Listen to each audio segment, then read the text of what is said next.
탄핵이 통과되었을 때도 네. 참 여러 가지 복잡한 소회가 있었다 말씀을 올렸었는데 지금도 마찬가지입니다.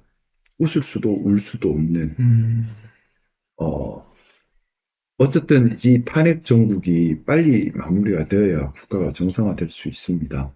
네. 그것을 위한 중요한 단계를 넘어섰다는 데에서는 안도감이 들고 반면에 또 이렇게 국민들께 실망을 드리고 헌정 질서를 유린한 대통령이 우리 당의 대통령이었다는 점에서 송구하고 참담합니다.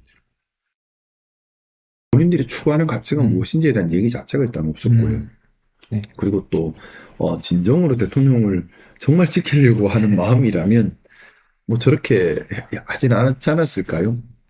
결국에는 보여주기식이 많았다는 생각이고 보여주기식의 대상은 강성 음, 지지층이었을 것이고 그렇게 하려고 했던 의도는 강성 지지층의 지지를 받아서 정치력을 확장하려는 목적이었다고 생각합니다. 결국에는 사회 갈등을 자신의 정치력 확대에 이용하려는 그런 목적인 거죠.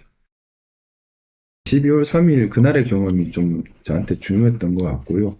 그날 제가 뭐 목숨을 걸고 국회로 뛰어오고 비상계엄 해제를 하는 그 순간을 그 시간을 같이 하면서 좀 저한테 각성을 일으킨 것이 국회의원이 국회의원의 역할을 하지 않으면 국가 존립이 위태롭고 국민들이 다칠 수 있다는 것을 음, 현장에서 깨달은 것 같습니다.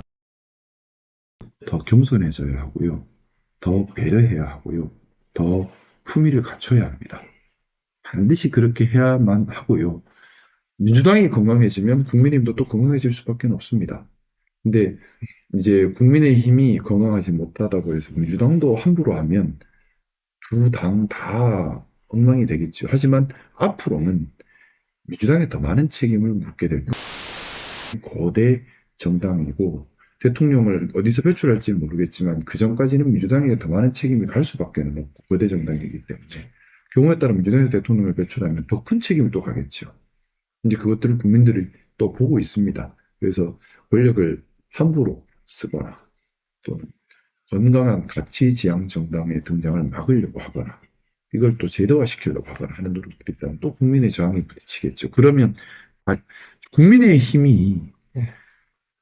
그러니까 구태 정치를 해온 일부 세력이 정말 바라는 것이 민주당이 그런 모습이 돼서 반사 음, 이익으로 정권을 다시 얻는 겁니다.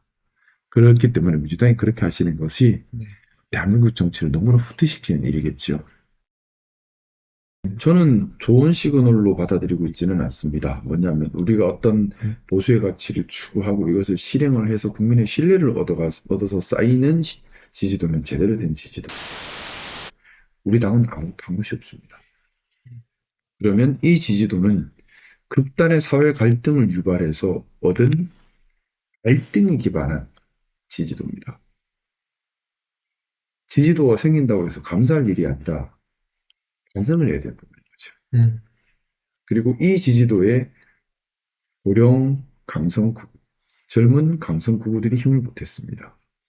구구는 우리 당에서 뿌리 뽑아야 할 나쁜 척결 대상이지 힘을 같이 보태야 될 대상이 아닙니다. 따라서 지지도 올라오고 있다고 해서 좋다. 그것은 시비는 보지 않고 이해만 보고 있는 문제라고 생각합니다. 뉴스토마토 유지용입니다.